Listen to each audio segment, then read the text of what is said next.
Good morning kids, welcome back to the economics classes. Today we will study the chapter rural development. Now what is rural development?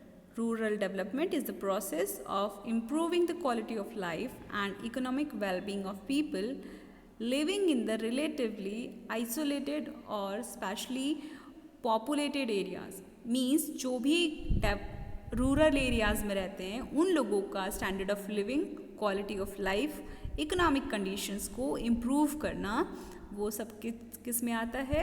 Rural development में. अब what are the main objectives of rural development? To build infrastructure, public services and communication.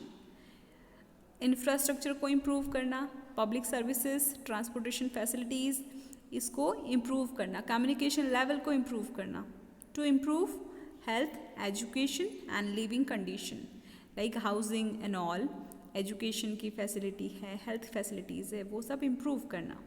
To generate, और क्या generate करने के लिए? Employment generate करने के लिए. Farm and storage. आपको पता है basically all the agricultural activities has been done in the rural areas. So farm और स्टोरेज की कैपेसिटी को इम्प्रूव करना.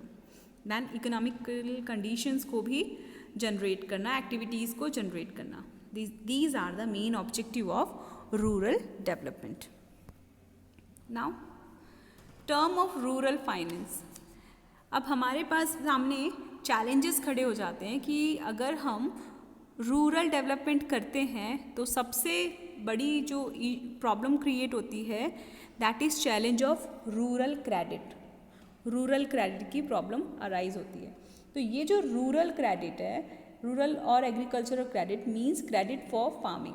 फार्मिंग के लिए जो भी हम क्रेडिट देते हैं तो वो रूरल क्रेडिट में आता है, या उसको एग्रीकल्चरल क्रेडिट भी कहते हैं.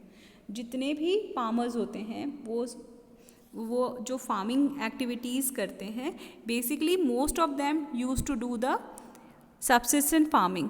खुद की भरण पोषण के लिए वो खुद की जो बोल सकते हैं हम खुद के यूज़ के लिए. ओके, तो वो जब एग्रीकल्चर करते हैं so that comes under the subsistence farming. अब इसके जो फाइनेंस के जो कंडीशंस हैं that is divided into 3 parts, that is short term loan, medium term loan and long term loan या फिर long term credit. ठीक है, आपकी बुक में ये short term credit, medium term credit and long term credit के नाम से दिया हुआ है. So जब भी लोन 12 to 15 months के लिए लिया जाएगा that will be called short term loan, जो कि बेसिकली सीड्स, मैन्यूअर, फूडर इनको खरीदने के लिए लिया जाता है. Medium term loan 3 to 5 years के लिए होता है. ये कैटल को परचेस करने, agriculture implement to make improvement on loan land. तो इस तरीके से जब इम्प्रूवमेंट करने के लिए जब लोन लिया जाएगा तो वो, या फिर डिगिंग ऑफ वेल है, ओके, मशीनरी को परचेस करनी है, तो जब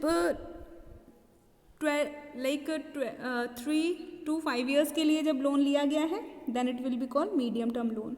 Then the long term loan that is for 15 to 20 years. 15 से 20 साल के लिए, या 5 साल के बाद से ही, मैक्सिमम 5 years के बाद से जो भी लोन है that will come under the long term loan. जैसे कि परचेस ऑफ लैंड, ज़मीन खरीदने है, या फिर पे टू ओल्ड डेप्ट, purchase useful machinery for long term uses. तो इस तरह के जो एक्सपेंसेस होते हैं उनके लिए जब लोन लिया जाता है तो that comes under the long term loan. Okay, now source of agricultural credit. अब एग्रीकल्चरल क्रेडिट या रूरल क्रेडिट के लिए आपके पास 2 सोर्सेज हैं. एक इंस्टीट्यूशनल सोर्स है और एक नॉन इंस्टीट्यूशनल सोर्स है. In the institutional source, all the formal source of credit comes that I taught you in the previous classes. Class 10th में मैंने आपको पढ़ाया है. Then non-institutional sources, it is informal source of credit who takes high interest of loan, high interest rate charge करते हैं ये. तो now it is again categorized by money lender. Non institutional source of credit में आते हैं money lender, rich landlords, traders and commission agents, then relative and friend. बच्चों ये source of credit हैं, मतलब आप किन किन से पैसे उधार ले सकते हो, लोन ले सकते हो. तो अगर आप नॉन इंस्टीट्यूशनल सोर्सेज को फॉलो कर रहे हो तो ये सारे सोर्सेज हैं. अगर आप इंस्टीट्यूशनल सोर्स ऑफ क्रेडिट को फॉलो कर रहे हो तो कमर्शियल बैंक्स आएंगे, रीजनल रूरल बैंक्स आएंगे, cooperative credit societies, self help groups. तो ये सब भी आपको या रूरल एरियाज़ में क्रेडिट देने के लिए होते हैं. एक जो मोस्ट इम्पॉर्टेंट पॉइंट है, ये भी एक काइंड ऑफ बैंक है, national bank for agriculture and rural development. ये स्पेशली बना ही इसलिए है, गवर्नमेंट ऑफ इंडिया ने इसको फॉर्म किया है. Establish on 12 July 1982 by the special act by the parliament ने इसको बनाया. It is an apex body to coordinate rural financing system. It's main focus was to uplift rural India by increasing the credit flow. तो credit flow को improve करने के लिए, उसको check करने के लिए, अपलिफ्ट करने के लिए ये बैंक बना है. Okay, now rural banking, a critical evaluation. So the rural banking in India has significantly expanded over the time. इसमें काफ़ी ग्रोथ हुई है. कमर्शियल बैंक्स इन 1969 के बाद से मेजर एक्सपांशन हुआ है in this area, and the nationalisation of commercial bank mark the beginning of social banking in the rural areas. जैसे ही नेशनलाइजेशन हुआ कमर्शियल बैंक्स का, और ज़्यादा इंस्टीट्यूशंस ने क्रेडिट को प्रोवाइड करना स्टार्ट किया.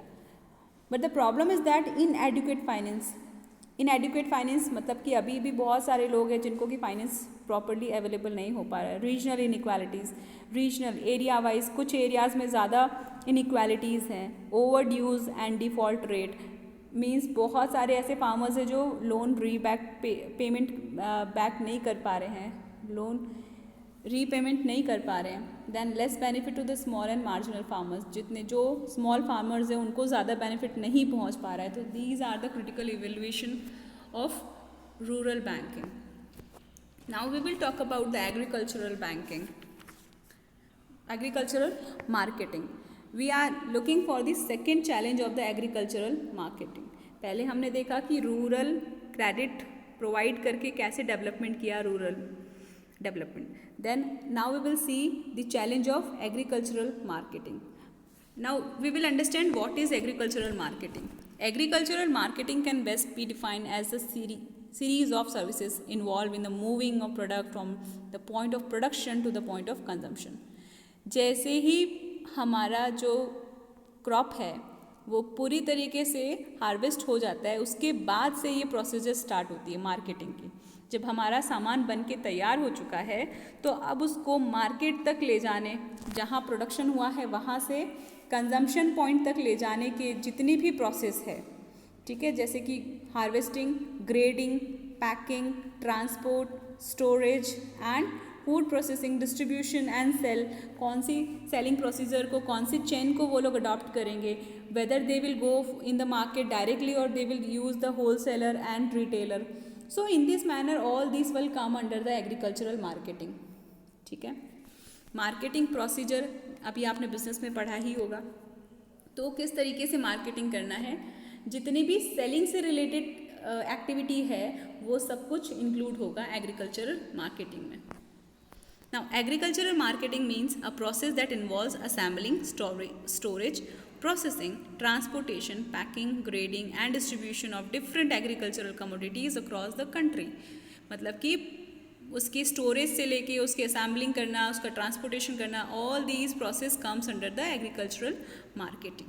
Okay, now what are the measures taken by the government to improve the agricultural marketing.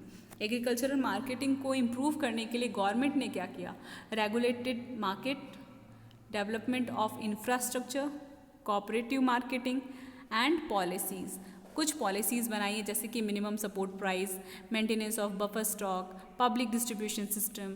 These are the system और these are the policy by which government is helping to the farmers. Now we will talk about each and every point one by one. First point is regulated market. Now in the regulated market, government governs or government monitor the activities of sell and purchase by which are done by the market system.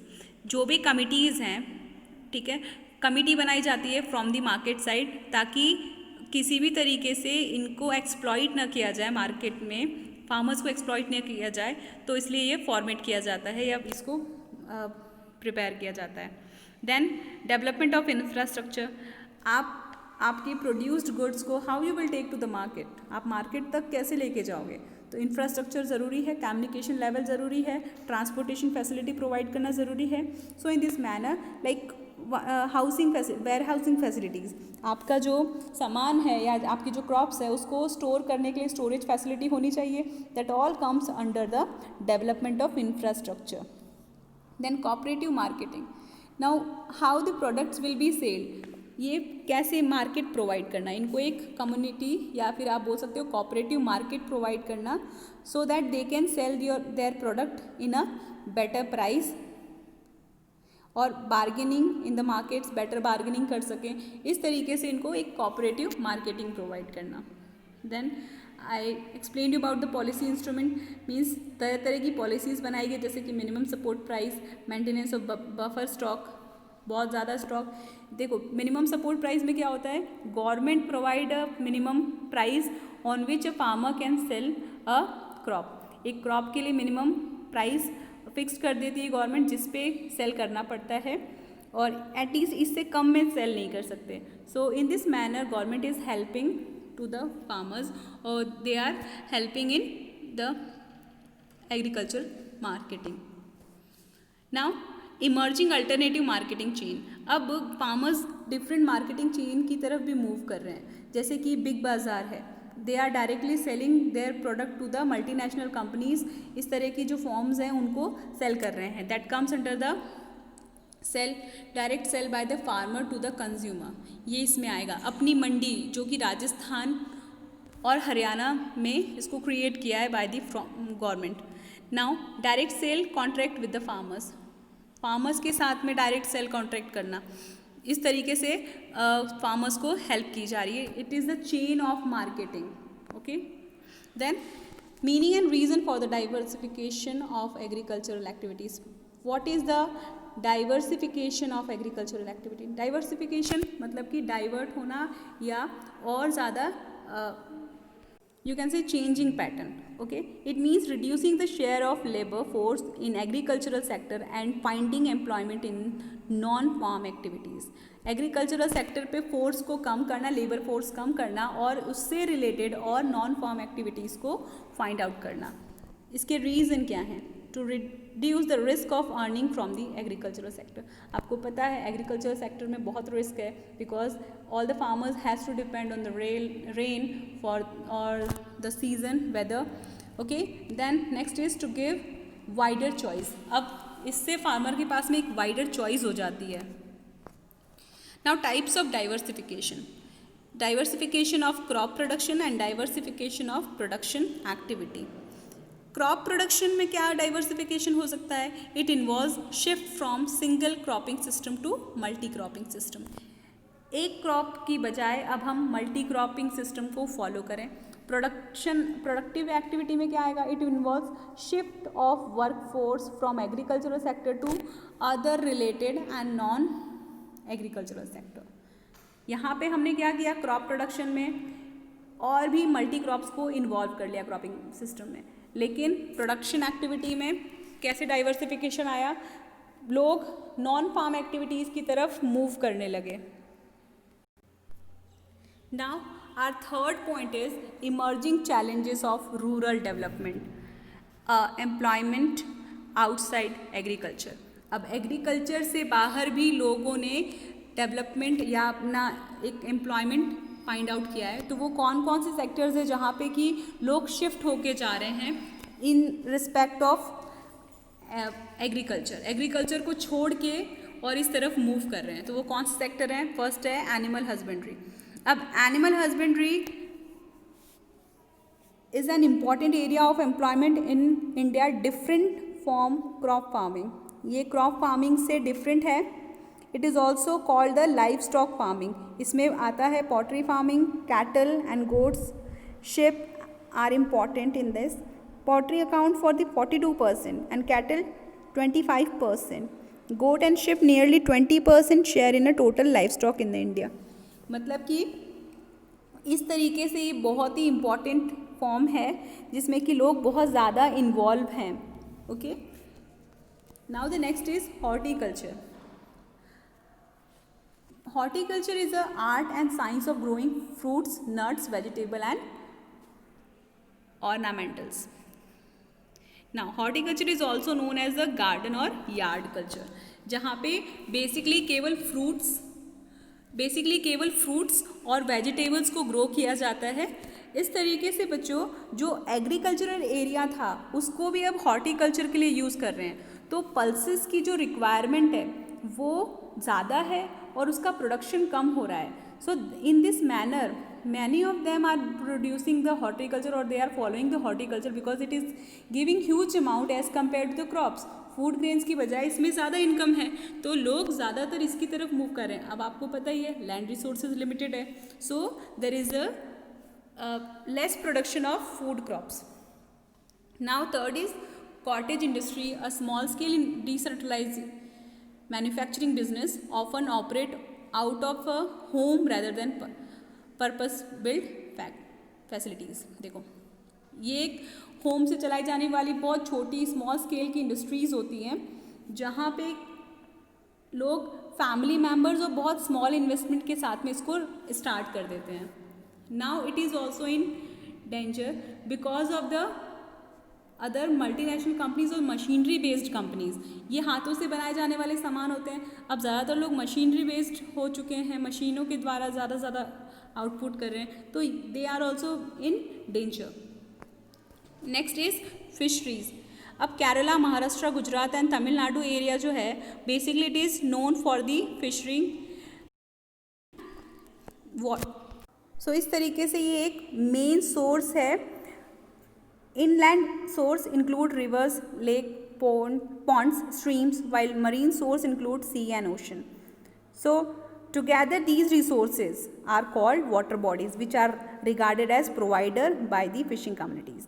ये जितने भी areas हैं water bodies हैं ये providers है fishing communities के लिए. अब fishing communities also need the credit facility. इनको भी क्रेडिट फैसिलिटीज़ की ज़रूरत है. माइक्रो फाइनेंसिंग की ज़रूरत है. May go a long way in redressing credit needs of marginal fishing families in the rural areas. तो इन एरियाज़ को बहुत बेनिफिट पहुंचा सकती है micro financing. Then fishery technologies भी अपग्रेडेड, इनको और अपग्रेडेड किया जाना चाहिए and make available to the fishing communities, और फिशिंग कम्युनिटीज़ को ये अवेलेबल करना चाहिए. So this is all about today's. In this manner, like how the fisheries has become a most important employment source for the people, those who are getting employment outside the agriculture. So this was the all about today's lecture. आपका जो organic farming और सब्सिस्टेंट development वाला point है वो omit कर दिया गया है इस चैप्टर से. So once you have to go through the full chapter, आप एक बार पूरे चैप्टर को गो थ्रू करो. I hope all these points are clear to you all. Thank you so much.